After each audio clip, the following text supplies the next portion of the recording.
A book that makes me feel like I was right there with the main characters and traveling back in time. It has to be well written. It has to absolutely leave me weeping alone in my car in my garage. It has to leave me weeping in the bathtub. Sometimes I read a book, and when I'm done with it, I'm jealous of someone who hasn't read it, because that pleasure is ahead of them.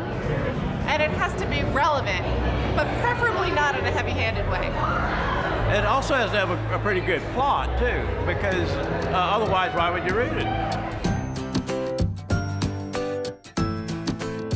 Anne of Green Gables. Harold and the Purple Crayon, by far my favorite children's book, and whenever we go to a baby shower, that's the book that we give to new parents. Johnny Tremaine, the story of one teenage boy's coming of age in Revolutionary War America that ends with the absolutely wrenching, wistful, and poignant "A Man Can Stand Up." I think my favorite book when I was a kid was Lafcadio, The Lion Who Shot Back by Shel Silverstein. I'm still occasionally think about having a marshmallow suit made for myself. It just seems awesome. The Adventures of Huckleberry Finn. And I still read it every now and then, every couple of years. Fiction, travel, memoir, biography, history section.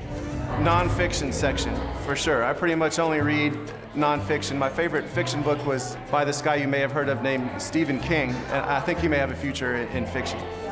The fiction section, 99% of the time. But if it's March or April, you might find me in sports, where I will be looking for any remarkably interesting baseball memoir.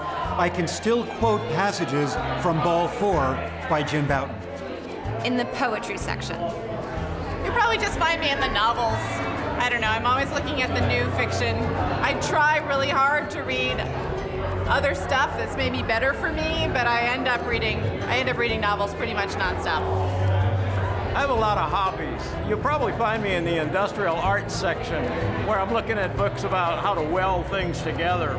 But probably second on the list is the short fiction section. I'm always interested in what American and Southern short story writers are doing.